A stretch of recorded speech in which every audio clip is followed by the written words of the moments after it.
عادل صاحب، آپ کا علاقہ شروع سے راولی رہا بسم ہے؟ اللہ الرحمن الرحیم، شکریہ، بہت مہربانی۔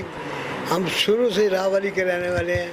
1947 میں راولی میں تھے، 50 کی میری تاریخ پیدائش ہے اور راولی میں ہی ہے۔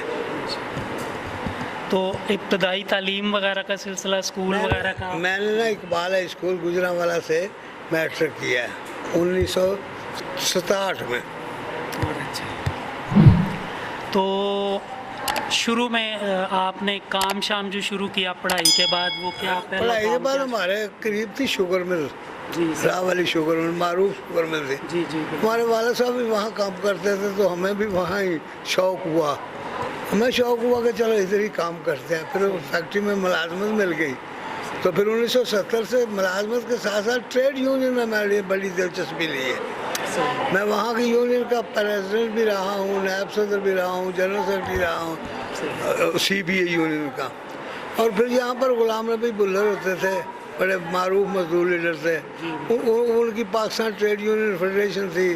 پاکستان ٹریڈ یونین فیڈریشن میں ہماری شوگر مل کی سی بی اے یونین بھی تھی، تو پھر ان کے ساتھ مل کے بہت کام کیا ہے۔ 70 سے لے کر آج تک وہ سلسلہ جاری ہے، کسی نہ کسی انداز سے لیبر کی ویلفیئر کے لیے کام کرتے رہتے ہیں۔ بڑی بڑی جدوجہد کی ہیں، بڑا بڑا کام کیا ہے، بڑے بڑے یوم مئی کے عظیم و شان جلوس نکالے ہیں، اور بہت مزدوروں کے لیے ہڑتالیں اور کوششیں، جدوجہد۔ بگ سٹی الاؤنس میں بھی میرا حصہ ہے۔ وزیر اعظم جنیجو نے جب منظوری دی، میں بھی اس وفد میں شامل تھا، تو اس میں بھی حصہ ہے، اور قربانیاں بھی دی ہیں، جیل بھی کاٹی ہے چھوٹی موٹی۔ آپ کو ٹریڈ یونین کا کام کرتے ہوئے 50 سال سے زیادہ ہو گئے 55 سال تقریباً، جی ٹھیک ہے۔ تو جیسے آپ نے وہ فرمایا کہ بگ سٹی الاؤنس کے معاملے میں آپ شامل تھے اور وہ ملا، تو ٹریڈ یونین مزدوروں کے حوالے سے کوئی قانونی جنگ جو آپ نے لڑی ہو، آپ کے دوستوں نے لڑی ہو، اس ہم کی نے کوئی لڑی؟ مثال دے دیجیے۔ وہ نا اصل میں میرے خیال کے مطابق جی جو مزدوروں کے لیے سنہری دور تھا نا، وہ پاکستان پیپلز پارٹی کا تھا، خصوصی طور پر ذوالفقار علی بھٹو کا۔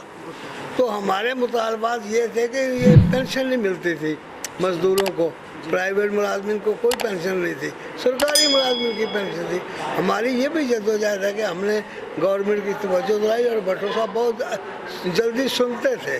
انہوں نے قانون بنایا کہ مزدوروں کو بھی اور جو پرائیویٹ ملازمین ہیں ان کو بھی پینشن، آج بھی وہ نا اولڈ ایج بینیفٹ کے نام کے ساتھ پینشن جاری ہے، وہ بھٹو صاحب نے شروع کی ہے، بہت کمال کا کام کیا ہے۔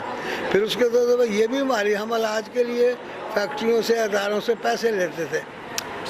وہاں پر سوشل سیکورٹی نظام آیا، وہ بھی اس دور میں آیا۔ تو وہ سوشل سیکورٹی نظام ایسا خوبصورت نظام ہے، اگر کوئی اس میں انتظامی کوتاہی نہ ہو تو وہ تو ویلفیئر اسٹیٹ ہے، جیسے یورپ کی ویلفیئر اسٹیٹ ہے نا، ذمہ پوری صحت کا وہ ادارہ لیتا ہے، آج بھی لیتا ہے، بہت کام کرتا ہے، نہ ہونے کے باوجود بہترین کام کرتا ہے۔ اس کے علاوہ یہ بھی تھا، مزدور مر جاتا تھا، ایک آنا نہیں ملتا تھا، گروپ انشورنس لایا اسکیم، وہ بھی وہی بھٹو ہی لایا، اللہ اس کا بھلا کرے۔ گروپ انشورنس لایا، اور آج مزدور کو تقریباً 50 لاکھ 30 لاکھ روپے وہ کیٹیگریز کے مطابق اگر اس کی وفات ہو جائے تو اس کو ملتا ہے۔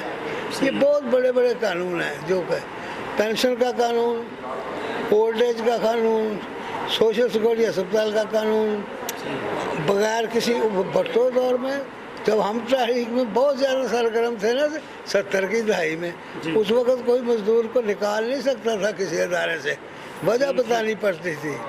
ہائر اینڈ فائر کا حق مالک کو نہیں تھا، ہائر اینڈ فائر کا حق قانون کو تھا۔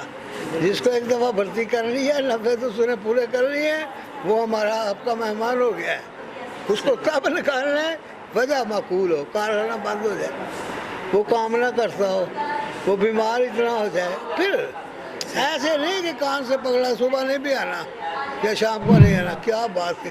اب پھر وہی ظلم کا دور آ گیا ہے۔ سچی بات یہ ہے کہ مزدوروں نے آج سے 1.5 صدی پہلے 8 گھنٹے کے لیے جدوجہد کی، 8 گھنٹے کے لیے آج پھر 12 گھنٹے ہیں اور دیتے کچھ نہیں ہے. اچھا بادل صاحب، ایسا ہے کہ پیپلز پارٹی تو ایک مین اسٹریم پارٹی تھی، ہاں بڑی پارٹی، ہاں. اور اس نے بہت سے مثبت اقدام کیے اور بڑے اچھے کام اس کے کریڈٹ پر ہیں، لیکن لیفٹ کی بہت سی پارٹیاں مزدوروں کی بہت خیرخواہ ہیں ہمیشہ سے، اور وہ بھی کام کرتی رہی ہیں.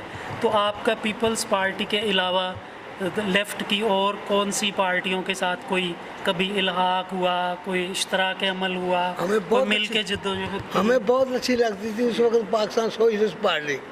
سیر اسلم اس کے صدر تھے، آبد حسن منٹو اس کے وہ جنرل سیکرٹری تھے. وہ مزدوروں کی بات کرتی تھی، وہ غریبوں کی بات کرتی تھی، وہ کچلے ہوئے طبقات کی بات کرتی تھی. وہ ہمیں بہت اچھی لگتی تھی.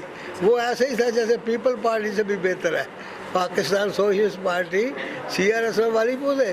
اور یہ جو ولی خان کی نیشنل عوامی پارٹی ہے یہ بھی بہت اچھی ہے. بزنجو صاحب کی پارٹی تھی یہ بھی بہت اچھی ہے. جو بندہ غریب کی بات کرتا ہے وہ ہمیں اچھا لگتا ہے. پارٹیوں کے علاوہ پارٹی ایک جگہ ہے، وہ ایک نظم ہوتا ہے، تنظیم ہوتی ہے، لیکن ہر بندہ وہ ولی ہوتا ہے جو مزدور کی بات کرتا ہے، جو کسان کی بات کرتا ہے، جو غریب کی بات کرتا ہے، جو کسی کے آنسو پوچھتا ہے، وہ وقت کا ولی ہوتا ہے. یہ معمولی بات نہیں ہے. لوٹ سوٹ کا دور ہے، ہر بندہ کھاتا ہے، پیسے اکٹھے کرتا ہے، دولت کو سب کچھ بنا رہا ہے، لیکن ہمارے آقا نامدار احمد مجتبیٰ محمد رسول اللہ صلی اللہ علیہ وسلم ساری زندگی صاحب زکوٰۃ نہیں ہوئے. انہوں نے مال نہیں اکٹھا کیا کہ زکوٰۃ رکھا نہیں ہیں.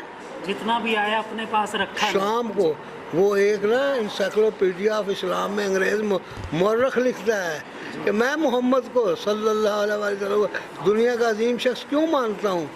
اس لیے کہ وہ ان کو جو مال غنیمت آتا تھا وہ سب تقسیم کر کے اپنی چادر چاڑ کے گھر جاتے تھے، کچھ نہیں لے کے جاتے تھے.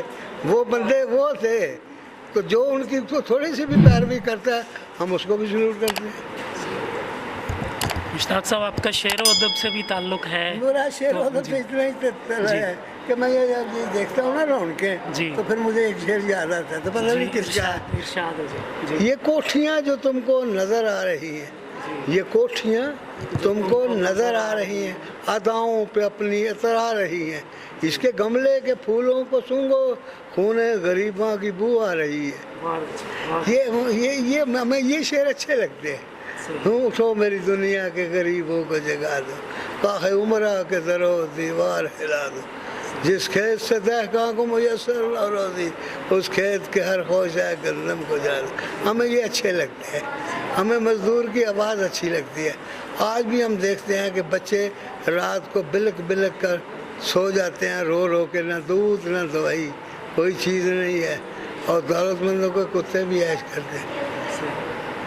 یہ بڑے بڑے بادل صاحب، سرمایہ داری نظام کی بہت سی خرابیاں ہیں جو عام آدمی بھی محسوس کرتا ہے اور پڑھے لکھے لوگ نسبتاً زیادہ محسوس کرتے ہیں. آپ نے چونکہ اس کے نقصانات کو، اس کی برائیوں کو اپنی آنکھوں سے دیکھا ہے اور بہت عرصہ دیکھا ہے، تو تھوڑی سی بات اس موضوع پہ ہو جائے کہ سرمایہ داری نظام کس طرح انسانی خون چوستا ہے. سرمایہ داری نظام میں بنیادی طور پر سود کا سسٹم ہے. میں سوچ رہا تھا کہ یہ جو کارخانے بنا رہے ہیں لوگ، جی ہم نے بڑے کارخانے بنائے، یہ پیسہ کس کا ہے؟ یہ پہلے بینک بناتے ہیں، پھر لوگوں کا پیسہ اکٹھا کرتے ہیں، اس سے قرضے لیتے ہیں، پھر فیکٹریاں بناتے ہیں، خون ہی چوستے ہیں. یہ جو سود کا سسٹم ہے نا، یہ انسان کو پلے نہیں دیتا. یہ سب سودی سسٹم ہے. یہ بلڈنگیں، یہ سارا کام، یہ فیکٹریاں، ادارے قرضے لے کر قرضے باہر سے لیتے ہیں، قوم پر بوجھ پڑتا رہتا ہے، فیکٹریاں اپنی بناتے رہتے ہیں، کھاتے دیتے کچھ نہیں، مزدور کو دیتے کچھ نہیں. سسٹم میں سود بہت بنیادی طور پر یہاں پر ایک بدبختی ہے. سودی سسٹم، سودی نظام.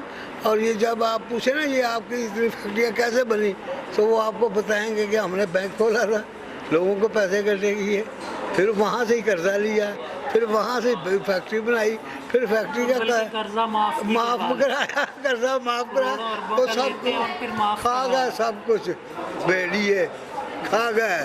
ایمانداری کی بات ہے. آپ شہر کے رہنے والے ہیں، کبھی ہمارے دیہاتوں میں چکر لگائے، گلیوں میں